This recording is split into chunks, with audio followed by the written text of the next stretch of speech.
Dunyo siyosatini biz bilan faol kuzatib borayotgan tomoshabinlarga assalomu alaykum. Yaqin Sharqda vaziyat tarixiy burilish nuqtasiga yetdi. So'nggi kunlarda sodir bo'layotgan voqealar endi oddiy siyosiy keskinlik yoki chegaralardan harbiy operatsiya emas, balki to'laqonli urush boshlanganini ko'rsatmoqda. AQSh va Isroil tomonidan Eron hududiga amalga oshirilgan keng ko'lamli zarbalar mintaqadagi kuchli muvozanatni butunlay o'zgartirib yubordi. 10 yilliklardan beri yig'ilib kelgan qarama-qarshilik ochiq harbiy to'qnashuvga aylandi.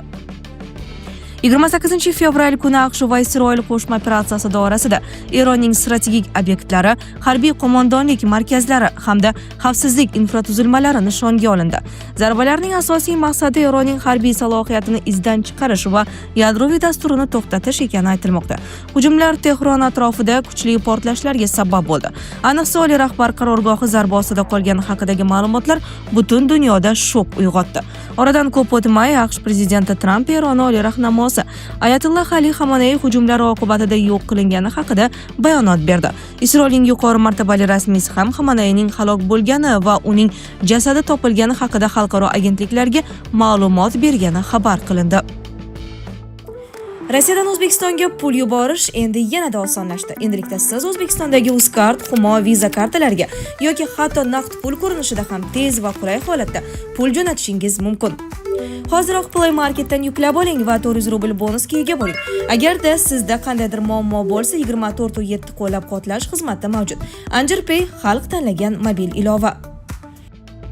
Biroq Tehron bu xabarlarni rasman tasdiqlamadi. Eron rasmiylari sukut saqlayotgan bir paytda mamlakat ichida axborot bo'shlig'i paydo bo'ldi. 1989-yildan buyon Eron siyosiy tizimning markazida turgan, davlatning harbiy, sud va siyosiy hokimiyatini nazorat qilib kelgan rahbar taqdiri noma'lumligicha qolmoqda. Aynan shu noaniqlik vaziyatni yanada xavfli qiladi. Chunki oliy rahbarning yo'qolishi Eron ichida hokimiyat uchun keskin kurash boshlanishi ehtimolini kuchaytiradi. Tehron ko'chalarida turli kayfiyat kuzatilmoqda. Ayrim hududlarda vahima, ayrim joylarda esa odamlar derazalardan baqirib sodir bo'layotgan voqealarga emotsional munosabat bildirayotgani haqida xabarlar tarqaldi. Eron javob esa kechiktirilmadi. Isroil hududi, ayniqsa Tel Aviv atrofida raketa zarbalari qayd etildi. Ko'plab binolar vayron bo'ldi va havo hujumidan mudofaa tizimlari tun bo'yi ishladi. Sirenalar va portlashlar Isroil shaharlarining odatiy foniga aylandi. Shu bilan bir vaqtda Eron shahid turidagi dronlarni Fors ko'rfazi tomon yo'naltirdi. Bahrayndagi AQShning 5-floti joylashgan hududdagi zarbalar berilgani haqidagi xabarlar urushning endi bevosita AQSh harbiy infratuzilmasiga ham yetib borganini ko'rsatadi. Urush fronti tez suratda kengayib borayotgani Fors ko'rfazi davlatlarida ham sezildi. Dubayda aholiga favqulodda ogohlantirishlar yuborilib, odamlar yer osti avtoturargohlariga evakuatsiya qilina boshlandi. Shaharda maxsus bunkerlar mavjud emasligi sababli savdo markazlari va turar joy binolari ostidagi oddiy parkinglar vaqtinchalik boshpanaga aylantirildi.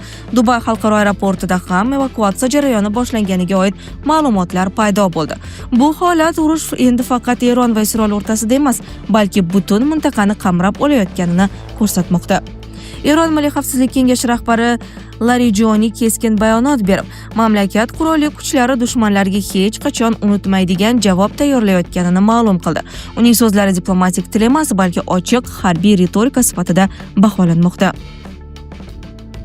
Shu paytda Rossiya, AQSh va Isroil zarbalarini qoralab chiqdi. Xalqaro maydonda esa davlatlar asta-sekin qarama-qarshi bloklarga ajrala boshlayotgani sezilmoqda. Energiya bozorlari beqarorlashdi, aviatsiya yo'nalishlari o'zgartirilmoqda. Global iqtisodiy tizim yangi zarbani kutayotgandek muzlab qolgan. Bugungi vaziyatning eng xavfli jihati shundaki, diplomatiya deyarli sukut saqlamoqda, ammo raketalar gapirmoqda. Davlat rahbari nishonga olingan harbiy bazalar zarba ostida qolgan. Bir vaqtning o'zida bir necha davlat osmonida raketa tutib qolish operatsiyalari ketmoqda. Bu belgilar tarixda har doim bir narsani anglatadi. Urush allaqachon boshlangan bo'ladi. Yaqin Sharq endi keskinlik bosqichidan o'tib ketdi. Mintaqa ochiq harbiy qarama-qarshilik davriga kirib keldi. Agar vaziyat shu tarzda davom etsa, bugungi tunlar kelajakda yangi global mojaroga yo'l ochgan lahzalar sifatida eslanishi mumkin. Shu paytda Isroilda butunlay boshqa kayfiyat hukm surmoqda. Mahalliy telekanallar Eron oliy rahnamosi Xamanayning ehtimoliy o'limi haqidagi xabarlarni tantanali ruhda yoritdi. Hatto raketa hujumlari davom etayotganiga qaramay, isroillik fuqarolar bomba panohlarida turib ham bu voqeani nishonlayotgani aks etgan videolar tarqaldi. Urush sharoitida ham jamiyatning ruhiy holati keskin o'zgarib, voqealar diniy va siyosiy ramz darajasiga ko'tarilmoqda. Isroil bosh vaziri Netanyahu esa to'g'ridan-to'g'ri Eron xalqiga murojaat qilib, tarixiy ohangdagi chaqiriq yo'lladi. U eronliklarni hukumatga qarshi chiqishga undab, yordam allaqachon kelganini aytdi. Bu murojaat harbiy operatsiya faqat tashqi zarbalar bilan cheklanmasligini, balki Tehron ichida siyosiy silkinish yuzaga keltirish strategiyasi ham ishga tushganini anglatadi. Amalda bu davlat ichida qo'zg'olon ehtimolini rag'batlantirishga teng signal sifatida baholanmoqda. Urush zarbalari esa iqtisodiy va ramziy markazlarga ham yetib bordi. Dubaydagi sun'iy orol ustiga qurilgan mashhur Palm Jumeirah majmuasi havo hujumidan so'ng alangaga o'ralgani haqida xabarlar paydo bo'ldi. Ushbu hudud Donald Tramp oilasining muhim investitsiya loyihalaridan biri sifatida tanilgan edi. Oradan ko'p o'tmay yana bir ramziy nishon, dunyodagi eng mashhur mehmonxonalardan biri hisoblangan 321 metrlik Burj Al Arab minorasiga Eron droni zarba bergani ma'lum qilindi. Urush endi harbiy zarbalar bilan cheklanmay global boylik, turizm va prestij ramzlarini ham nishonga ola boshladi. Fors ko'rfazining boshqa nuqtalarida esa kutilmagan manzaralar kuzatilmoqda. Bahraynda ayrim guruhlar Eron dronlari zarbalari haqida xabar tarqatganidan so'ng ko'chalarga chiqib hodisani nishonlayotgani qayd etildi. Bu holat mintaqada yagona front yo'qligini, jamiyat ichida ham keskin qarama-qarshilik kayfiyatlari mavjudligini ochiq ko'rsatmoqda. Yevropa yetakchilari esa vaziyatdan ancha xavotirda.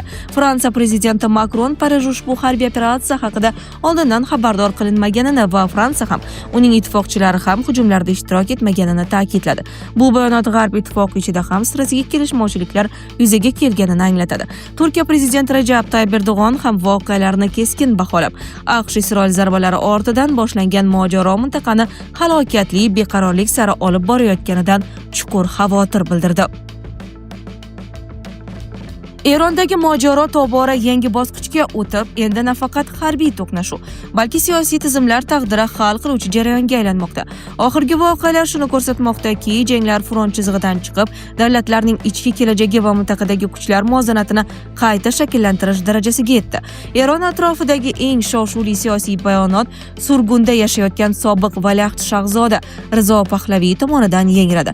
AQShda istiqomat qilayotgan Pahlaviy Xamanayning ehtimoliy o'limi Islom Respublikasi amalda yakuniga yetayotganining belgisi ekanini ta'kidladi. U Eron hududida emas, balki xorijdan turib murojaat yo'llab, amaldagi tizimni minglab qurbonlar uchun javobgar mustabid tuzum deb atadi. Pahlaviyga ko'ra, hokimiyat vorisni tayinlashga bo'lgan har qanday urinish siyosiy legitimlikka ega bo'lmaydi va mamlakatni barqarorlashtira olmaydi. U Eron qurolli kuchlari hamda xavfsizlik apparati vakillariga murojaat qilib, qulab borayotgan rejimni qo'llab-quvvatlashdan voz kechishga va xalq tomonidan o'tishga chaqirdi. Shu bilan birga eronliklarni hushyor bo'lishga, ehtimoliy ommaviy namoyishlarga tayyor turishga undab, mamlakat tarixidagi hal qiluvchi davr yaqinlashayotganini bildirdi.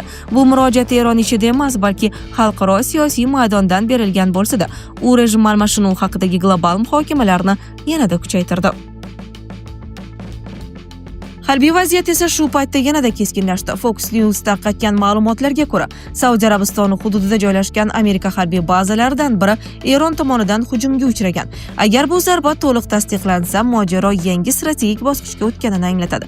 Chunki AQShning mintaqadagi harbiy infratuzilmasiga bevosita zarba berilishi Washingtonning to'liq harbiy javob berish ehtimolini keskin oshiradi. Agar voqealar shu yo'nalishda davom etsa, hozirgi kunlar Yaqin Sharq xaritasi va Eron siyosiy tizimi qayta shakllana boshlagan davr sifatida tarixda qolishi ehtimoli tobora kuchaymoqda. Eron Islom inqilobi qo'riqchilari korpusi harbiy dengiz floti ultra qisqa to'lqinli radio orqali kemalarning Hormuz bo'g'ozini kesib o'tishi taqiqlanganini e'lon qildi. Bu haqda Yevroittifoqning Aspides dengiz missiyasi vakiliga tanib Reuters xabar berdi. Ushbu bo'g'oz dunyodagi eng muhim neft eksport yo'nalishi bo'lib, u orqali Saudiya Arabistoni, Eron, Iroq va Ba'dan yoqilg'i yetkazib beriladi. Bundan oldin Bloomberg garchi bu yo'l ochiq qolayotgan bo'lsa-da, tankerlar Hormuz bo'g'ozini kesib o'tishdan qochishni boshlagani haqida yozgan. Xususan, Yaponiyaning Nippon Yasen KK kemachilik kompaniyasi o'z kemalariga ushbu bo'g'oz orqali o'tmaslik haqida ko'rsatma bergan. Gretsiya ham o'z savdo flotini ogohlantirgan. Agar bo'g'ozdan o'tish kemalari uchun xavfli bo'lib qolsa, ular bu yo'lni faqat G'arb davlatlari harbiy dengiz kuchlari himoyasidagi konvoylar tarkibida amalga oshirishi mumkin, deb yozadi Bloomberg. Nashrga ko'ra, bu harakatni sekinlashtiradi, biroq jahon neft yetkazib berishiga jiddiy ta'sir ko'rsatmasligi kerak. Neft narxi Eronga zarbalar berilish arafasidayoq ko'tarila boshlagan. Narx 1 barrel uchun $73 dan oshdi. Hormuz bo'g'ozi yopilgan taqdirda kotirovkalar $100 dovondan oshib ketishi mumkin. Sizlarga yetkazmoqchi bo'lganlarimiz shulardan iborat edi. Dunyo yangiliklaridan uzoqlashmang.